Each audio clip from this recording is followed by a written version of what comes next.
Hello students, BSc first year के botany के lecture में कल हम लोग पढ़ रहे थे इकोनॉमिक इम्पोर्टेंस ऑफ एल्गी, जिसमें हमने उसके पॉजिटिव एस्पेक्ट्स देखे। पॉजिटिव एस्पेक्ट्स में हमने उसको फूड के रूप में,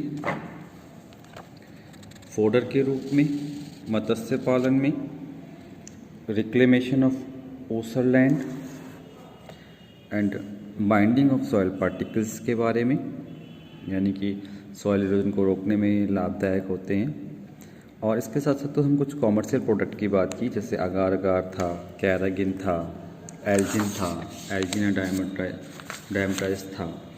तो इसके बाद हम नेक्स्ट जो इसकी इकोनॉमिक इम्पोर्टेंस पढ़ेंगे पॉजिटिव एस्पेक्ट में, यूज़फुल एस्पेक्ट में, वो पढ़ेंगे चिकित्सा के क्षेत्र में, मेडिसिनल यूज़।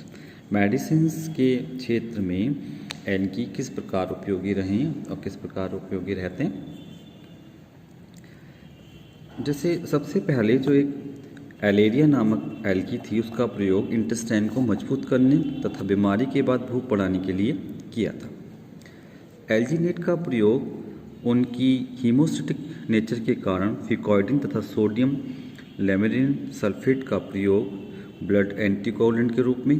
रोडोफाइसी का एक एल्गी है डाइजीनिया सिम्प्लेक्स, एंटी हेलमिंथेटिक औषधि प्रदान करता है।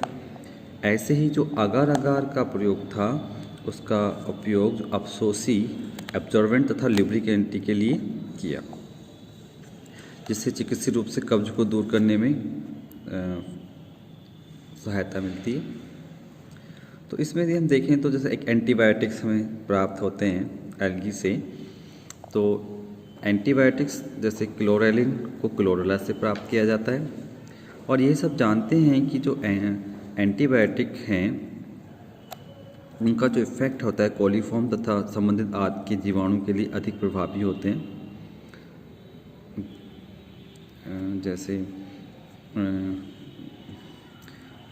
जैसे रोडमेला डायरिक्स, एस्कोफिलम नोडुलोसम के जो एक्सट्रैक्शन से ग्राम पॉजिटिव, ग्राम नेगेटिव दोनों प्रकार के जो बैक्टीरिया उनके अगेंस्ट ये प्रभावी हुए हैं काफ़ी।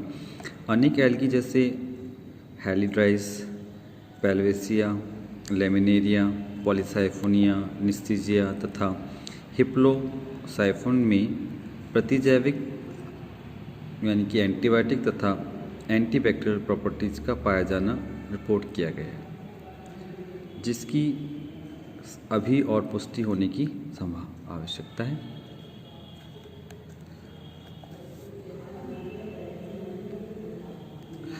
इसके अतिरिक्त जो सीवेज डिस्पोजल होता है, इसमें भी एल्गी का उपयोग है। सीवेज के डिस्पोजल उन रोगों के विरुद्ध हमारी प्रमुख सुरक्षा है जो व्यर्थ पदार्थों के द्वारा फैलते हैं। सीवेज डिस्पोजल का सिर्फ एक तरीका है जो जल में सरिताओं, नदियों, झील तथा समुद्र में मिलता है। समुद्र किनारे के शहर का सीवेज सीधे समुद्र में मिल जाता है। लेकिन अन्य मामलों में सीवेज का जो डिस्पोजल करने से पहले उसको ट्रीट किया जाता है। और सीवेज जो ट्रीटमेंट की दो अवस्थाएं, तो फिजिकल है, एक बायोलॉजिकल है। सबसे महत्वपूर्ण तथा सामान्य फिजिकल क्रियाएं काफ़ी थकाने वाली व परिश्रम वाली होते हैं।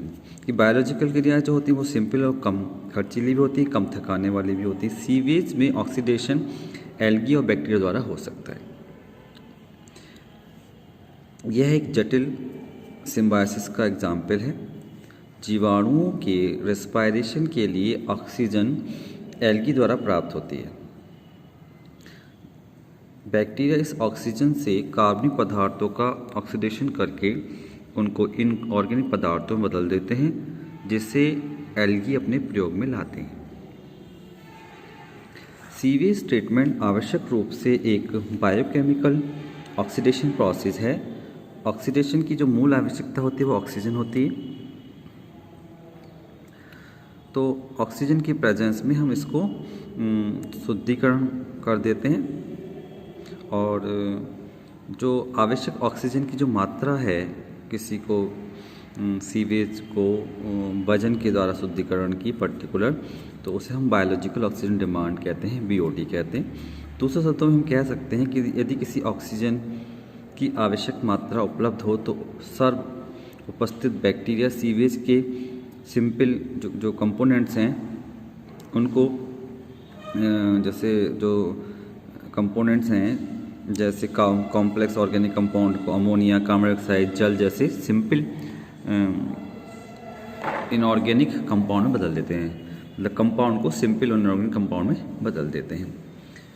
इस ऑक्सीजन की मांग की कृत्रिम रूप से आपूर्ति की जा सकती है, मतलब ये जो ऑक्सीजन कम है उसको हम दे सकते हैं अलग से, अथवा इसे फोटोसिंथेटिक बैक्टीरिया द्वारा पूरा किया जा सकता है जो सीवेज के डिस्पोजल तालाबों में उगते हैं। सीवेज का जो प्योरीफिकेशन है उसमें उपस्थित कार्बनिक जो वेस्ट पदार्थ हैं उसको हानिकारक व अनइन्फेक्टेड पदार्थों में परिवर्तित करना होता है। व्यापक अनुसंधानों के बाद सीवेज एल्गी तथा फंजाई के बीच पाया जाने वाला एक संबंध स्पष्ट हो चुका है। सबसे प्रचलित एल्गी की जो जातियां हैं जो उसमें पाई जाती हैं, क्लेमाइडोमोनाज हैं, चिकेंडस हैं, क्लोरेला हैं, यूग्लिनिया हैं, यूडोरेना हैं, पेंडोडिना हैं, ये सारी जो एल्गी हैं जो सीवेज का डिस्पोजल करती हैं। एरोबिक बैक्टीरिया सीवेज के प्रोडक्ट को जटिल कार्बनिक सबस्ट्रेट में सरल अकार्बनिक उत्पाद में तोड़ने के लिए फोटोसिंथेटिक एल्गी की प्राइमरी आवश्यकता को पूरा करते हैं और इसके बदले में बैक्टीरिया को अपनी एक्टिविटी के लिए आवश्यक ऑक्सीजन प्राप्त होती है। साथ ही साथ अमोनिफाइंग बेस पदार्थ हैं उनकी जो हाई ऑक्सीजन मांग जो डिमांड होती है तथा ये एल्गी जो प्रभावी फोटोसिंथेटिक ऑक्सीडाइजिंग होते हैं अमोनिया का प्रयोग करके अपने प्रोटीन्स के निर्माण के लिए कर लेते हैं। एल्गी तथा बैक्टीरिया के बीच पाए जाने वाले फिक्सेशन ऑक्सीडेशन तालाब के संबंध को निम्नलिखित प्रकार से हम समझा सकते हैं। डायग्राम से हम देखें तो देखिएगा, बैक्टीरिया एल्गी डिकम्पोजिशन किया, फोटोसिंथेसिस की, रेस्पिरेशन किया, nitrate, phosphate, potassium, water, CO2 से रिएक्ट किया। रॉ सीवेज से यहाँ पर जो सीवेज बना, यहाँ जो सीवेज निकलेगा कैसे निकलेगा, ट्रीटेड सीवेज निकलेगा। एल्कलिनिटी के कारण ऑक्सीजन निकाली इन्होंने, CO2। रॉ सीवेज जो तालाब में प्रवेश करता है पर तत्काल बैक्टीरिया की क्रिया होती है और सीवेज का डिस्पोजल प्रारंभ हो जाता है क्योंकि एल्गी उन खनिज तथा कार्बन डाइऑक्साइड का प्रयोग कर लेती है जो बैक्टीरियल क्रिया से उपलब्ध होते हैं। अतः सीवेज अधिक से अधिक अल्कलाइन होता है। डिस्चार्ज ट्रीटेड सीवेज में हाई एल्कलिनिटी के कारण एंटीबैक्टीरियल पदार्थ अथवा सेल के बाह्य पदार्थ जो एल्गी के द्वारा निर्मित होते हैं बैक्टीरिया का परसेंटेज बहुत कम हो जाता है।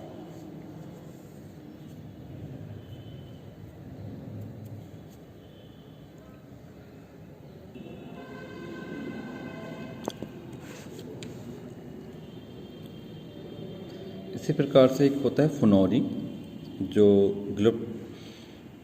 ग्लियोपेटलिस फर्केटा तथा क्रॉन्डस इरिडिया ग्रेटिलोपिया की प्रजातियों से अगार जैसा ही प्रोडक्ट प्राप्त होता है जिसे फुनोरी बोल रहे हैं, जिसका उपयोग मुख्यतः गोंद के रूप में तथा सीजनिंग कारक के रूप में सीजनिंग एजेंट के रूप में किया जाता है। ऐसे ही एक अगला प्रोडक्ट है डायटोमाइट।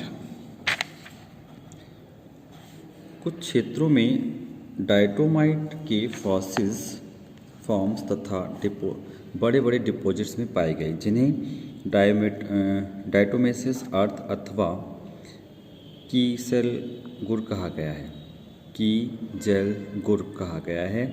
सिलिका जो कांच तथा ग्रेनाइट पत्थरों का मूल घटक होता है डायटम्स की सेल वॉल में डिपॉजिट हो जाता है क्योंकि सिलिका वॉल कठोर व केमिकली इनर्ट होती हैं, अतः इनका जो निक्षेपण है समुद्री तथा ताजे जल के बेसिन में संचित हो जाते हैं।